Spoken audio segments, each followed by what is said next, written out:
समता म्हणजे मानवतेच्या लक्ष्यप्राप्तीच्या प्रवासातला महत्त्वाचा टप्पा.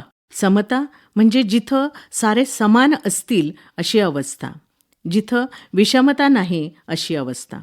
विश्वाच्या निर्मितीपासून ते ह्या क्षणापर्यंतच्या मानवी संस्कृतीच्या प्रवासाचं उद्दिष्टच मुळी समता हे आहे.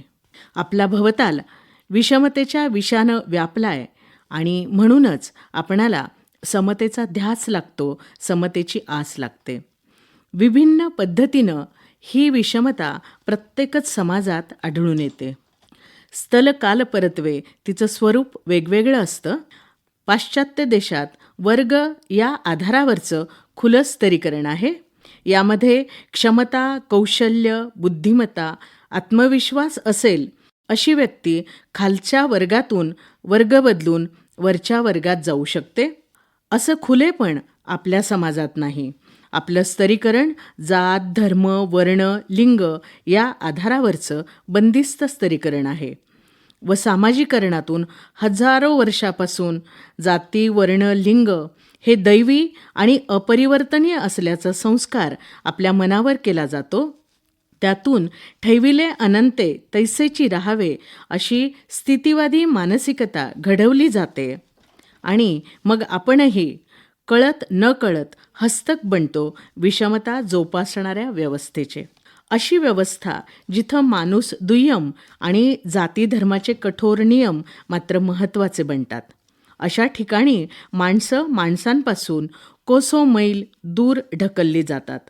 मुठभरांच्या हितासाठी राबणाऱ्या या व्यवस्थेत हजारो माणसं अन्न, वस्त्र, निवाऱ्यासारख्या मूलभूत गरजा आणि प्रतिष्ठा, माणुसकी, प्रेमापासून वंचित ठेवली जातात. श्रीमंत, गरीब, सवर्ण, अवर्ण, स्त्री, पुरुष, तृतीयपंथी आणि दिव्यांग आणि सदृढ अशा भेदाभेदाच्या अनेक बराकी आपण तयार करतो आणि समतेपर्यंत जाणाऱ्या वाटेत असंख्य अडथळे उभे करतो किंवा कधीकधी आपण स्वतःच अडथळा बनतो. खरं तर आपण माणसांमध्ये पूल व्हायला हवे, जोडून घेणारे, पण आपण अभेद्य भिंती बनतो. समता हे जीवनतत्व, जीवनमूल्य आहे. समतेशिवाय स्वातंत्र्य, बंधुता, मैत्रीभावही निरर्थक असतो. समता सामाजिक, राजकीय, आर्थिक अशी विविध स्वरूपाची असते. जोवर सामाजिक समता अस्तित्वात येत नाही तोवर राजकीय आणि आर्थिक समता अर्थशून्यच असते. एवढी समतेची ताकद आहे. समता, स्वातंत्र्य, बंधुभावाशी अविभाज्यपणे जोडलेलीच असते. त्यांना परस्परांशिवाय अर्थच नसतो.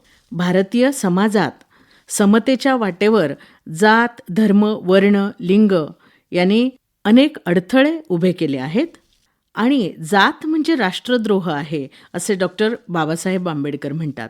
समाज निर्माण करणं म्हणजे जाती अंत करणं होय, कारण जाती ह्या समाज समता विखंडित करतात. त्या द्वेष, मत्सर, घृणा, तिरस्कार निर्माण करतात. तसंच लिंगभेदानंही आपण आपल्याच स्त्री आपतांना दुय्यम मानव मानतो. त्यांचं स्वतंत्र अस्तित्व, गुणवत्ता नकळतपणे नाकारतो.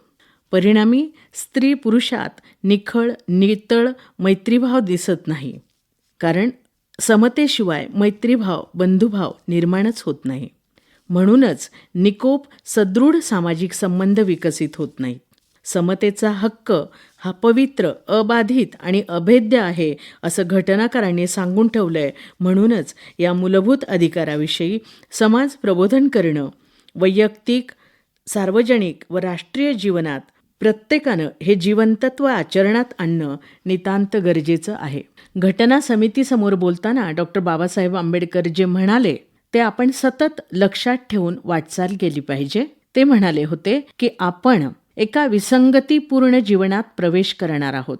राजकारणात आपल्याकडे समता राहील, पण सामाजिक व आर्थिक विषमता राहील. आपल्या सामाजिक व आर्थिक जीवनात मात्र सामाजिक आणि आर्थिक संरचनेमुळे प्रत्येक माणसाला समान मूल्य हे तत्व आपण नाकारित आहोत. किती काळ आपण समता नाकारत राहणार आहोत? आपण असे करीत राहिलो तर राजकीय लोकशाही धोक्यात आल्याशिवाय राहणार नाही.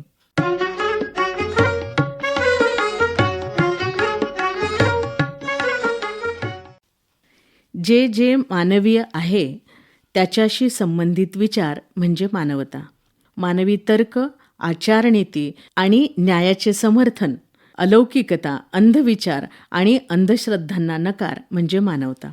व्यक्तीच्या एक मानव म्हणून असलेल्या सामर्थ्यावर विश्वास, मानव समृद्ध होणं, मानवी जीवन अखिल मानवजातीसाठी देखणं बनवणं, परस्पर कल्याण आणि संपूर्णतेसाठी झटणं, सत्कृत्य करणं यात मानवता अंतर्भूत आहे.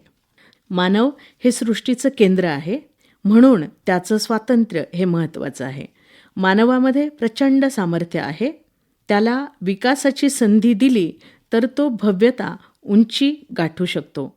म्हणूनच प्रत्येक मानवाला व्यक्ती म्हणून जीवन जगणे, शिक्षण, व्यवसाय, आचार विचार, संचाराचे, श्रद्धा, उपासनेचे स्वातंत्र्य मिळावे.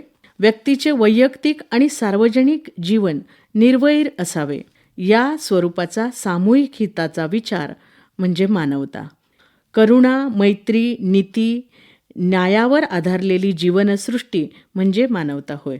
15व्या शतकात ह्युमनिस्टा या इटालियन संज्ञेपासून ह्युमॅनिस्ट ही संज्ञा अस्तित्वात आली.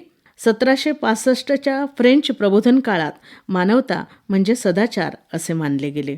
इसवी सन पूर्व 1000 वर्षापूर्वीचं लोकायत तत्त्वज्ञान, तथागत बुद्ध ते महात्मा फुले ते डॉक्टर बाबासाहेब आंबेडकर हा भारतीय मानवता मूल्यांचा प्रवास सांगता येईल. सिद्धार्थ गौतमाचा चुलत भाऊ देवदत्ताने उडणाऱ्या राजहंसाला जखमी केले आणि तो त्यावर हक्क सांगू लागला.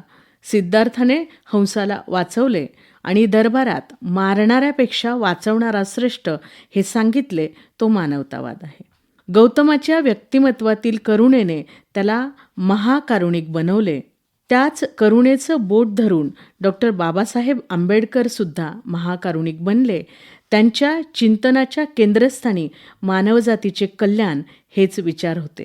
मानवता ही मानवी संवेदना, उच्च मानवी मूल्य आहे. धर्मनिरपेक्षता, तर्कशक्ती, आचारनीती आणि न्यायावर आधारित जीवनमूल्य आहे. बाबासाहेबांनी प्लेटोची सिलेक्टिव्ह मानवता नाकारली. त्यांच्या मते प्रत्येक मानवात क्षमता असतेच. त्या सिद्ध होण्यासाठी संधीची समानता व्यवस्थेने द्यायला हवी. ती संधी नाकारली तर माणसं पशुहूनही हीन बनवले जातात. म्हणूनच व्यक्ती विकासासाठी प्रत्येकाला सकारात्मक पर्यावरण मिळावे हा आग्रह मानवता धरते. ज्योती सावित्री या दाम्पत्याने तहानेने व्याकुळ अस्पृश्यांसाठी खुला केलेला हौद म्हणजे मानवता. सावित्रीनं बालविधवांच्या केशवपनाविरुद्ध नापितांचा घडवलेला संप, उघडलेली बालहत्यागृह, विधवा काशीबाईच्या बाळाचं स्वीकारलेलं मातृत्व ही मानवता. बाबासाहेबांनी बंदिस्त चवदार तळ्याचं पाणी ओंजळीत घेणं, व्यवस्थाप्रणित जातीयतेचे चटके भोगूनही समाज समता संघाची स्थापना करणं, दलितातील दलित, शोषितातील शोषित भारतीय स्त्रीच्या सर्वांगीण विकास उत्थानासाठी हिंदू कोड बिल मानणं, त्या बिलासाठी कायदेमंत्रीपद लाथाडणं, गाव कुसाबाहेरच्या तमाम शूद्रातिशूद्र, आदिवासी, स्त्रिया, भटक्या जमातीसाठी समता व सन्मान देणारं संविधान देशाला देऊ करणं ही मानवता आहे.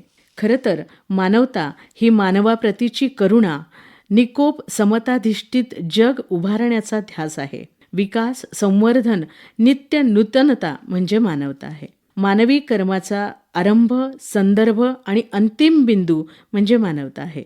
व्यक्तीच्या गरजांच्या पूर्ततेवर समता सोडवणुकीवरचं तर्कशुद्ध उत्तर म्हणजे मानवता आहे. मानवता मानवाला जबाबदार आणि प्रगतिशील बुद्धिवादी मानते. योग्य अयोग्य, न्याय अन्याय, चांगल्या आणि वाईटाचा भेद करण्याचा विवेकपूर्ण अधिकार व्यक्तीला आहे असं मानते. आज प्रदूषण, लिंगभेद, सैन्यवाद, राष्ट्रवाद, जातीयवाद, भांडवलवाद, प्रतिगामी विचार असे मानव जातीच्या विकासाला नख लावणारे विभिन्न आव्हाने आपल्यासमोर उभे आहेत. त्याविरुद्ध मानवाकडे असलेला एकमेव उपलब्ध पर्याय म्हणजे मानवता आहे.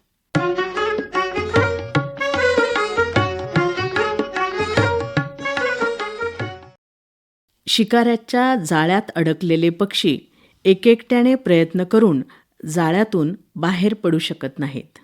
जेव्हा सर्व पक्षी मिळून सर्व शक्ती एकवटून प्रयत्न करतात तेव्हाच ते जाळे तोडण्यात यशस्वी होतात. महामानव डॉक्टर बाबासाहेब आंबेडकरांनी हे ताडले होते.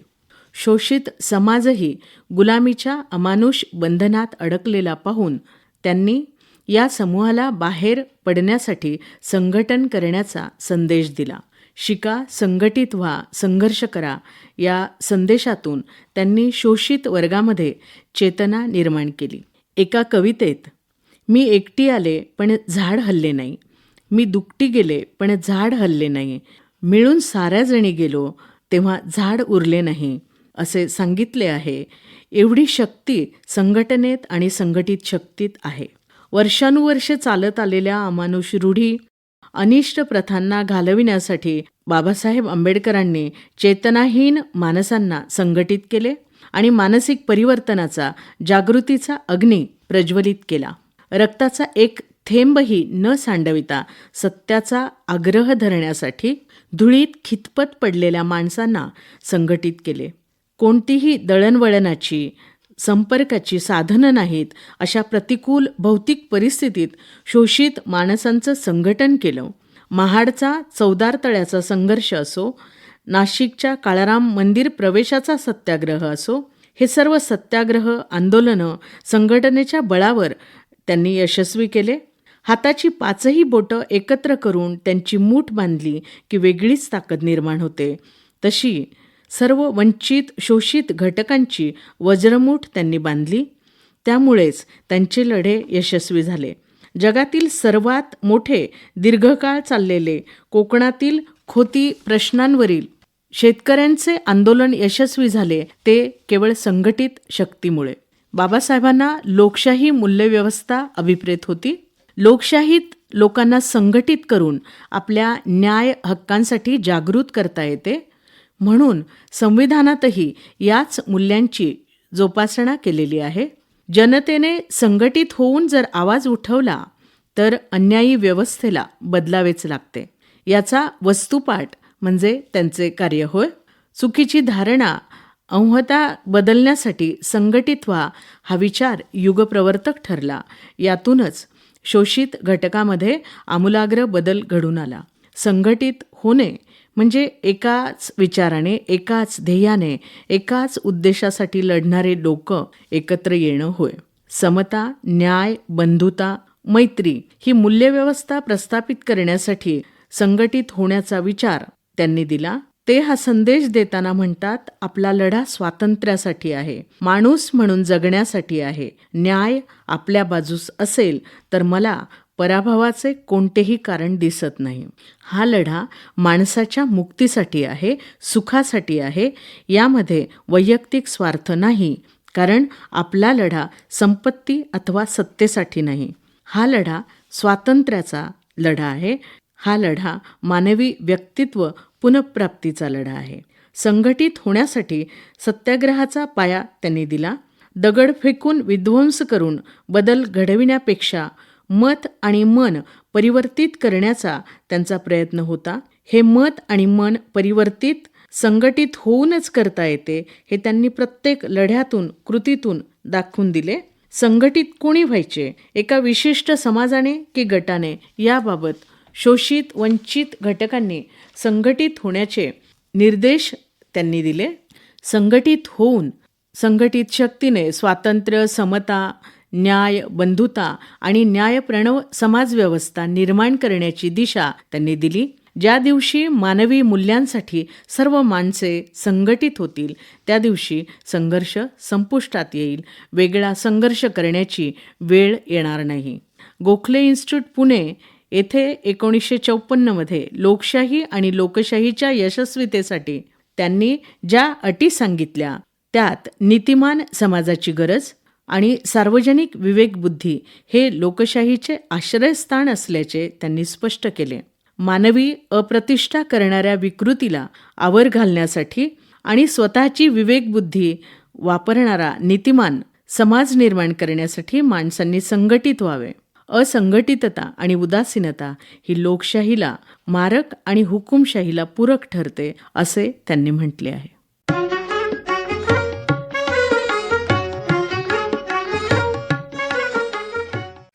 ज्ञान हे सामर्थ्य आहे, असे फ्रान्सिस बेकन म्हणतात.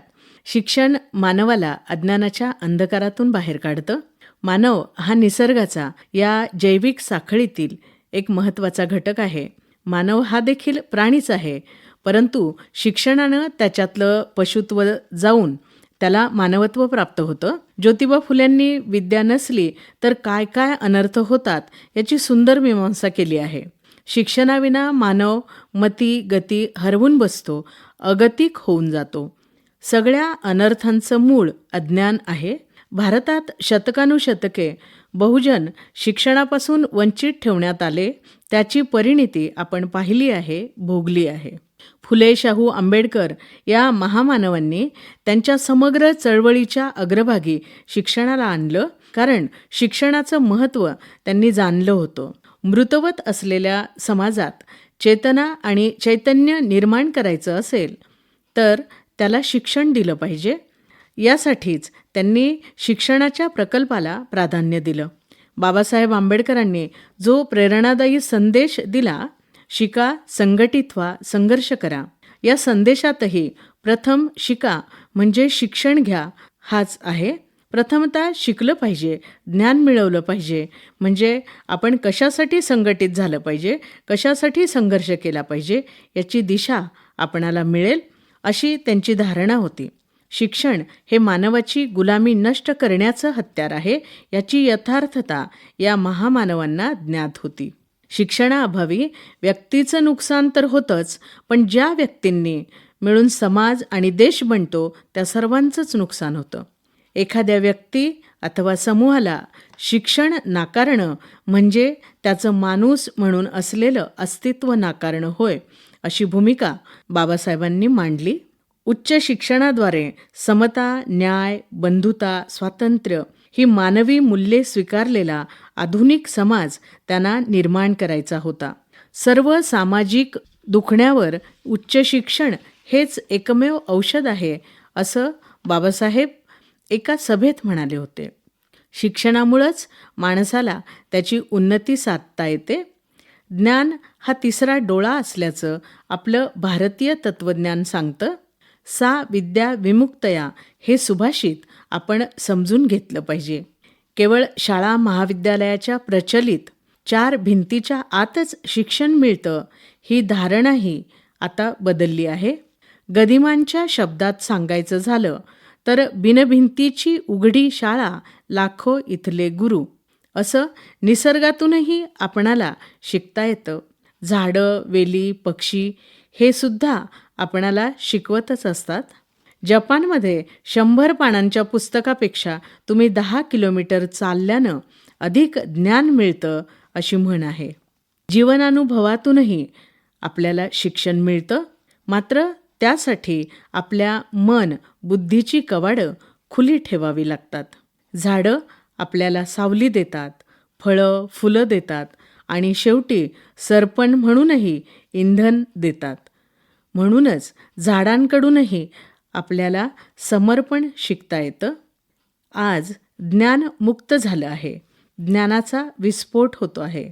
या ज्ञानाच्या विस्फोटातून आपल्याला आपल्या यत्किंततेची जाणीव होते.